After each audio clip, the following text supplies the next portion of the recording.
السلام علیکم ورحمۃ اللہ وبرکاتہ۔ جو شخص اللہ سبحانہ و تعالیٰ کے ناموں کو جان لے اس کے لیے جنت کی خوشخبری ہے۔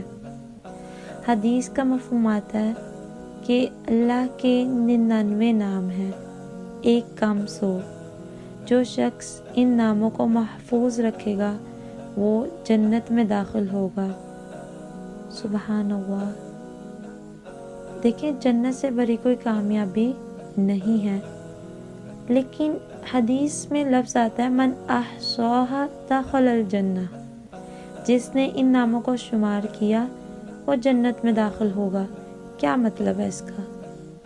یعنی جس نے ان ناموں کا احاطہ کرنے کی کوشش کی، ان ناموں کے معنی کو جانا، ان کے تقاضے پورے کرنے کی کوشش کی اور ان ناموں کے مطابق، ان ناموں کے تقاضوں کے مطابق عمل کیا، پھر اپنا تعلق اپنے مالک کے ساتھ درست کیا اور ان ناموں کے تقاضے کے مطابق خود کو تبدیل کیا، تو ایسا شخص رب کی رحمت کا مستحق ہوگا۔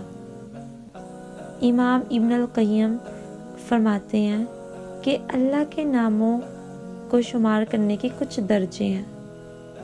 پہلا مرتبہ یہ ہے کہ ان کے الفاظ کو شمار کرنا، دوسرا مرتبہ ہے ان کے معنی اور مفہوم کو جاننا، اور تیسرا درجہ ہے ان کے ساتھ دعا کرنا، کیونکہ اللہ سبحانہ و تعالیٰ بھی تو فرماتے ہیں وَلِلَّهِ الْأَسْمَاءُ الْحُسْنَى فَادْعُوهُ بِهَا۔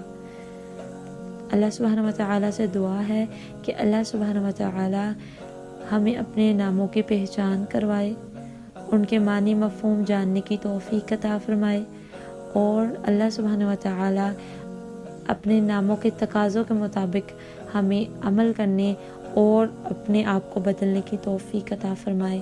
آمین یا رب العالمین۔